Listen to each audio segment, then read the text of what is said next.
Hey guys, it's TheFrXion here, Tiger Tank 12, however you gonna call me, I don't really care. Once again, coming in live from the test server. This is probably going to be the last video about the test server, because the Object 268 version 4 is the last tier 10 Russian tank destroyer that we're going to cover in this test server, because it's the last vehicle that will be added in for the replacement of the Object 263. That thing will go down to not tier 6, tier 9, and replace the SU-122-54, which will no longer be available in the game after patch 9.22, excuse me. So what are we looking at right here? This is the Object 268 version 4, and what you can see immediately is we can actually compare it to another tank that has the same namesake, the Object 268. Object 268 right here. We're gonna compare these two tanks afterwards, but first let's take a look at the visuals of this tank. It's a very sleek, nice looking tank, and it does certainly remind you of the SU-100 and the SU-100M1 and the SU-101. So it's the same kind of tank design. I want to check this tank real fast because of its gun depression, 3 degrees of gun depression, oh god.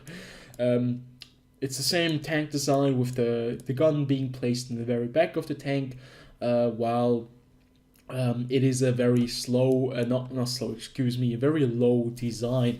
The very first thing you'll notice about the look of this tank is that this tank actually does have a commander's hatch and a kind of an antenna on top, like a cupola, which you can actually shoot, and that is right up here. So look at this nice little weak spot that you will notice immediately if you're looking at this tank. Then you have the lower plate, which is very interesting. We'll get to that eventually. Very interesting lower plate, because it's not as simple as it looks down here. It's like a nice angle, like easy to penetrate, right?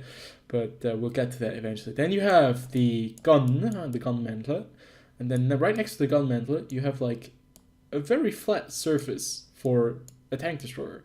It's angled a bit, but still very nicely flat. Same goes for the sides right here. Once this tank turns a little bit around, you'll be able to shoot these sides right there. These cheeks, you can track it, so very interesting nonetheless.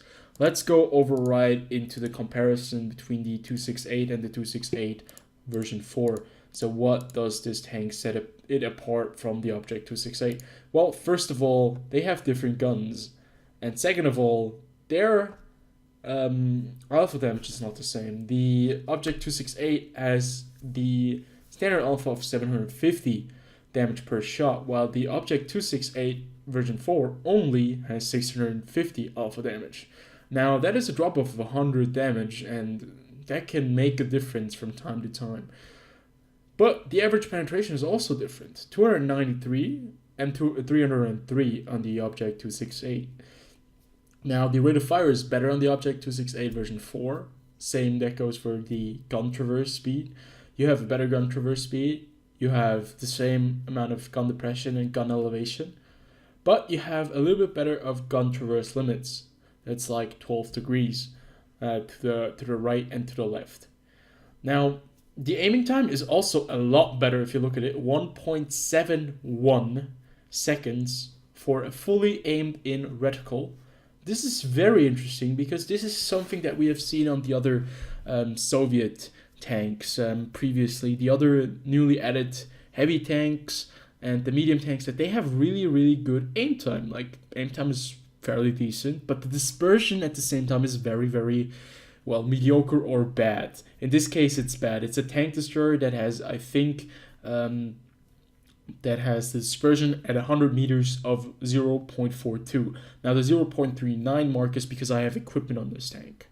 So 0.39, this is not a sniping tank. This is never a tank that was meant, it was never meant to be a sniper like the STRV-103B or the Object 268, which has a better accuracy by 0.07 at 100 meters. So the average damage still is better on the Object 268 because of the added alpha damage, but still that aim time is something very nice. What does this statistic, what do these two statistics tell us right here? This tank is not meant to be played as a back rear sitting tank destroyer, but a tank destroyer that actually participates actively in combat, like maybe the Jagdpanzer E100, where you can be at the front line because of the thick armor. And this is the next thing that we'll be looking at right now. And that is exactly one of the things that this tank has. It has more HP, so it can trade more shots. It has 250 millimeters of frontal armor and 100 millimeters of side armor. Now, side and the rear is similar to the Object 268, but the frontal armor, this is where we get back to the lower plate, which we can look at right here. This is the incredible thing about this tank. The armor, the frontal armor of this tank is 250 millimeters thick, so that is fairly impressive. The lower plate right here is 250 millimeters thick, so yeah, have fun penetrating that lower plate.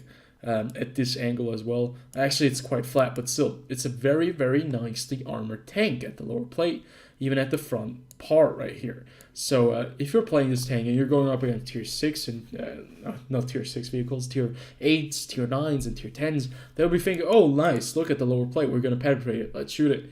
And then they'll start noticing, holy shit, that's 250 millimeters of frontal armor, better shoot something else. Then they can see this nicely angled top part of the tank. Well, you're not going to go through there, but since this tank is not very high, it doesn't have a big profile, once again we're going back into the realm of being able to shoot down at this tank. A higher tank, like for example even the E4 or the Jagdpanzer E100, they will be able to shoot downwards at you and still penetrate you because the top part of your tank is not very well armored. But then you have these cheeks right here, right? And these cheeks can be penetrated by with premium rounds, definitely, because of their angle. Their angle is decent, but it's not as effective. It would be more effective if it would have been angled a little bit more.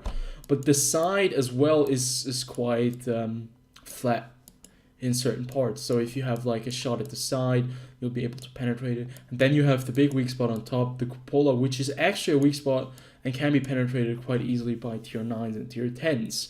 Now, this is, I think, one of the backdrops of this tank. It is meant to be aggressive, but it doesn't have like a lot of these protected places like the Badger or let's say the E3. The E3 does have that cupola on top, but that cupola actually just lures people to shoot at it because it's a fake cupola. It's really, really strong.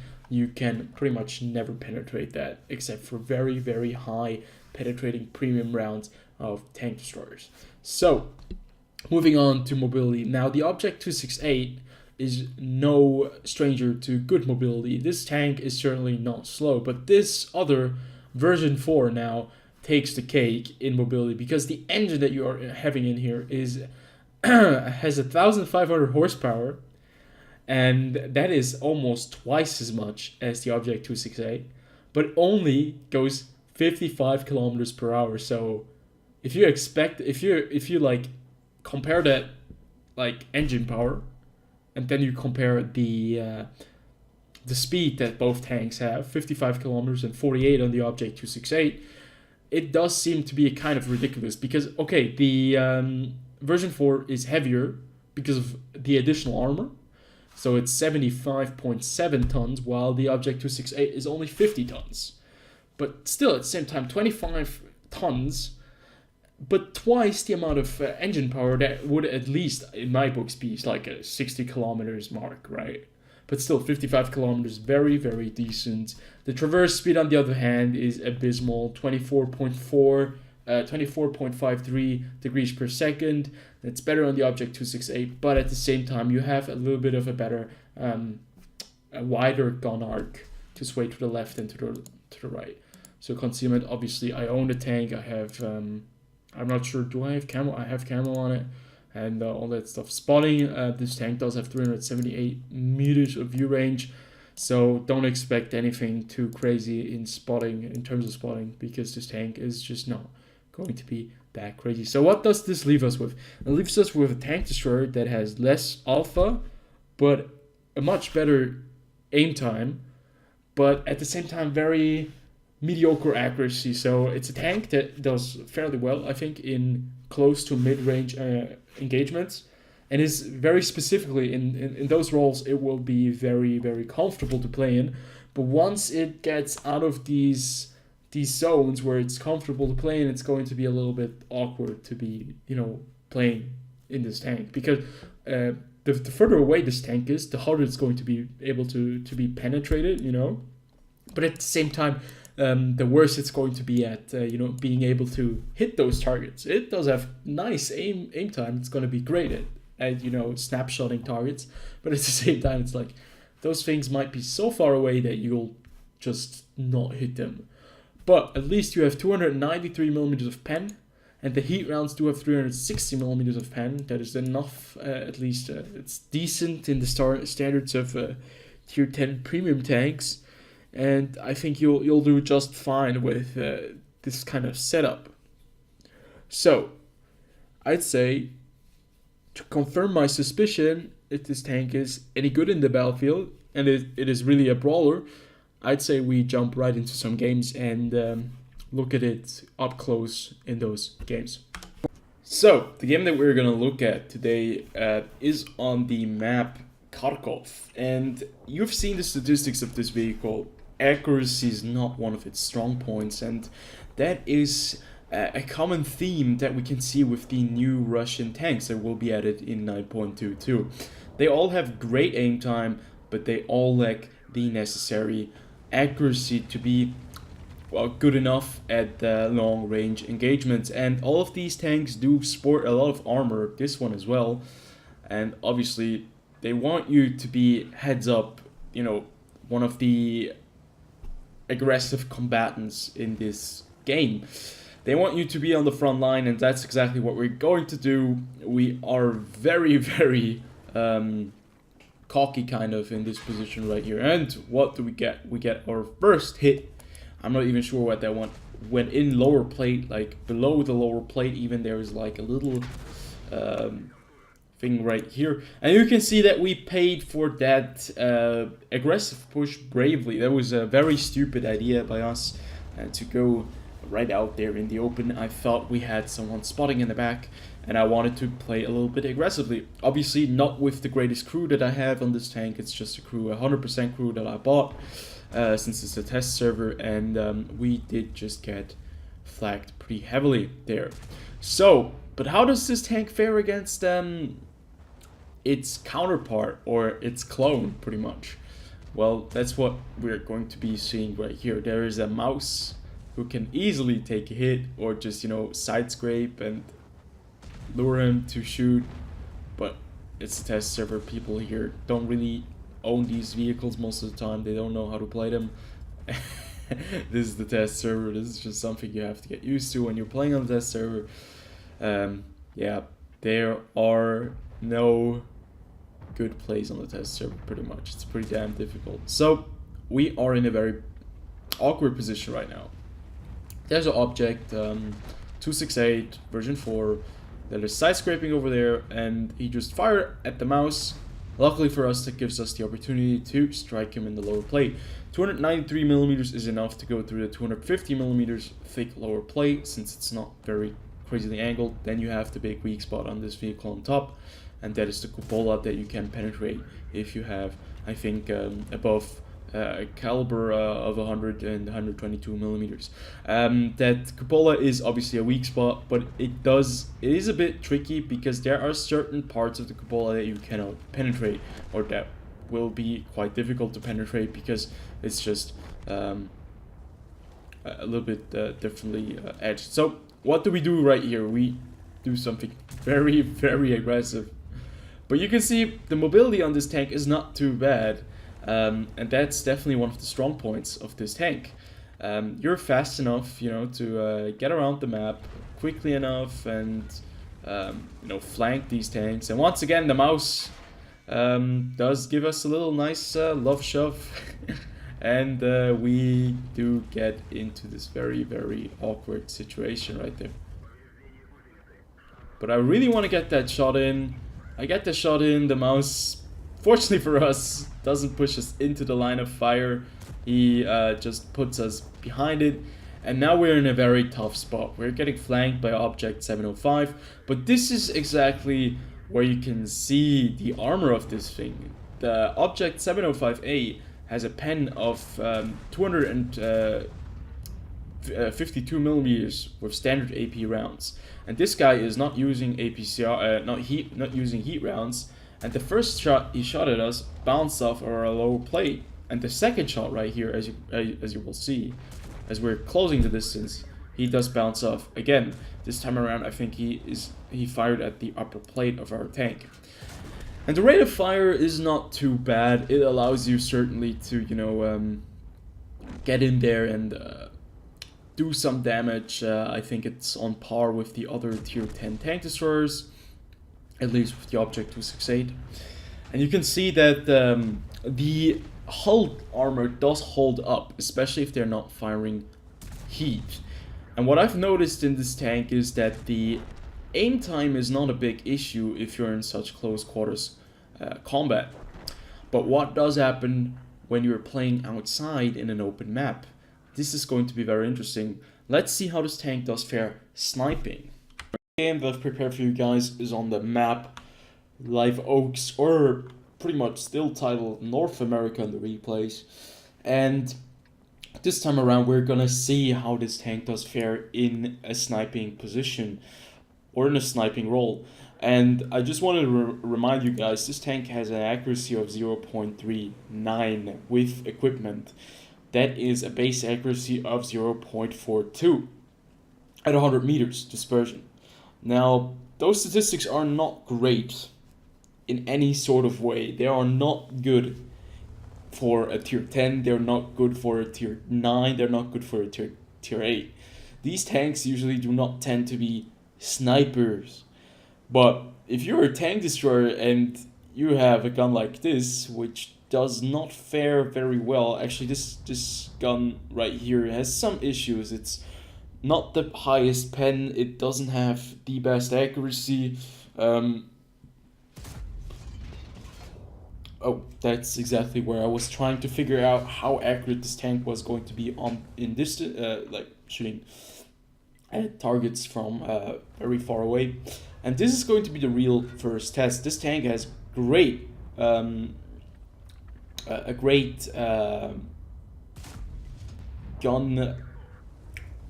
not gun handling, but it has a great aim time. But the accuracy is not very good. But still, we managed to hit that Type 5 heavy in the side behind the building where just a little bit of that tank was sticking out. So this is very, very weird, because at the beginning I thought my shells would go all over the place in this vehicle, and I'm not sure because the statistics say this is not a good sniper. But what I did figure out in this match is that you can make it work somehow, because at least this is maybe just RNG being on my side, and I haven't really completely tested out this vehicle. But what I can say from this gameplay, and you will see what I mean in just a few seconds, that this tank does perform quite decently, even at ranges of up to 400 or 500 meters. And this is what has me all baffled, because if this tank really is supposed to be bad at sniping, it would have its role very much designated as a frontline tank. But if they somehow, don't really get that worked out, and this tank is decent at sniping still, even when the stats are saying it's not that good, well, it's going to be a little bit difficult to not play this tank, because I like this tank currently in its state. It does have this snapshotting feeling to it, where you can really snapshot easily, but you're not very confident on range. But this is like a great example right here. We're firing at the FV4005. That was about, I'm not even sure, 500 meters, I'd say. And we take him out. Then another shot right here at the object, never mind, but I think a shot at the Jagdpanzer E100. It goes exactly where we aimed it at, and it's a bit weird. It might have been just this one game, but the other games I didn't really have that many long-range engagements. But you can see still it does work. So is this accuracy thing going to be a huge backdrop? Well, currently this is still all subject to change. They can still, you know, just get this tank and nerf the aim time a little bit, you know, to make it less accurate and make it less, you know, snapshotty feeling. But I have the feeling that this tank will stay like it is in its current state because it's meant to be a vehicle that is good at close ranges and that does, you know, that's just able to bounce some of the shots. Right here, you can see Abacha was shooting heat at us. First shot went right through our lower plate, I think. Yeah, right there. Second shot was absorbed in our tracks. We managed to do 3.2k damage. So, what's my final verdict on this preview? Well, first of all, it's a preview once more. Things are subject to change. And I'm kind of confused about this tank right now. I played quite a few matches. Most of them have been on city maps. And where I've been on city maps, I have had the ability to use my armor very effectively. And I was very aggressive with this tank. Not always successfully, but still, I managed to do quite a lot of damage. And like the previous game, I think that was the one that where you could see things the best. Because the other ones, they weren't really shooting me or I was flanking them. So just a lot of damage, but no real test for the armor. But this time around, like the last game that I showed you guys, you could see that the armor does hold up fairly nicely against tier 10s even. But it does have its toll on high explosive anti-tank ammunition, heat ammo, and high explosive. So this tank is quite vulnerable in certain positions. So Wargaming wants you to play this tank in an aggressive role somewhere in the front lines like the Object 263. But the Object 263 also had this nice little added bonus that it was very accurate on long distances. It has a very nice gun, very high DPM that this tank does not have. And this vehicle is going to replace it, right? So, in the case of armor, it does replace the Object 263, yes. The lower plate is stronger than the lower plate on the Object 263, but it does have more weak spots, like the cupola on top or the side cheeks right here. Even the part right here, which is really flat, can be penetrated by heat ammunition. So, what does this leave us with? It leaves us with a tank that has very, very good aim time, bad accuracy, but we could see in this match that this accuracy is very weird because it should not be able to do this. Like statistically speaking, I should have not been able to hit that Jagdpanzer E100 or that Type 4 Heavy or that FV 4005, but we still managed to do that. So it's kind of weird. It still is in a testing phase, so they might change that. They might rework that. But currently, it's not too bad at sniping. Like even though it shouldn't be good at sniping, it's decent right now. So what do we get? We get a replacement that actually gets a bigger gun that has good aim time. Accuracy is not that great statistically speaking on paper, but in practice it's a little bit different. So you can maybe snipe in for medium to short ranges, but long ranges might be a little bit difficult. So right now, I think there's a lot of backdrop, especially since the Object 263 is I know it's a tank that wasn't played a lot, but that has to do with the tier 9, tier 8, and tier 7 tanks that were not very popular. But still, it's a tank that I think is very, very interesting to play, and very, very nice to play as well. Since I own that vehicle now, I've been playing a few games, and it's really a novelty of a tank, in my opinion. It has an open top, and that is very, very annoying against artillery. But still, if you have a good spot, that tank can be very, very deadly. This tank can be very deadly as well. So I think it is going to be a decent replacement. Just right now, I'm not sure how the sniping component is going to be affecting this tank. we will only see it once this tank is coming out on the live server. We'll see how well this tank does fare on long ranges. I'm going to say it's going to be a little bit worse than this. I'm going to say there are some more shots that will just go all over the place, and they really want to play you this. They really want you to play this tank like a close quarter, heavy tank destroyer. Like, for example, the Jagdpanzer E100, or I'm not sure, the E3, the T110 E3. So, as always, I hope you guys did enjoy this preview, and if you did, like, comment, and subscribe, and I'll see you guys on the next video.